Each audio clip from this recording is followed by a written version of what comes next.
নতুন বছর, নতুন একটা দিন, নতুন জামা পরে শুরু করলাম আজকের দিনটা। এইদিকে নতুন জামা টামা পরে রেডি সেডি হয়ে চলে গেছিলাম রান্নাঘরে। আজকের দিনটি এতটাই ভালো ছিল কি বলবো। আর হ্যাঁ, সবাইকে বলে দিই শুভ নববর্ষ। এই বছরটা আশা করছি সবারই খুব ভালো কাটবে।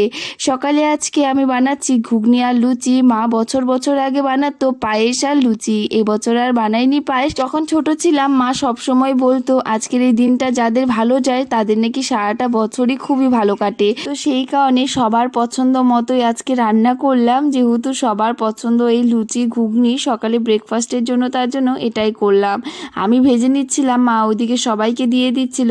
সকালের খাওয়া দাওয়া করে এইদিকে সব বাসন কাসন মেজে নিয়ে আসলাম। আজকে যেহেতু নতুন জামা পরতে হয়, মামামকে স্নান টান করিয়ে নতুন জামা পরিয়ে দিয়েছি। এদিকে মামাম দেখো কত লজ্জা পাচ্ছিল, হাসছিলও না। আমার কিন্তু বছরই অনেক কয়েকটা করেই জামা হয়েছে। আজকে এই যে সকালে এটা পরিয়ে দিলাম, পরে আর অন্য একটা পরাবো।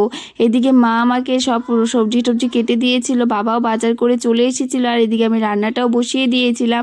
আর এদিকে আমি রান্নাটা বসিয়ে মামামকে কয়েকটা আঙুরের রস করে খাইয়ে দিচ্ছি। এমনি তো খাবে না, তো সেই কারণে অল্প একটু রস করেই দিই।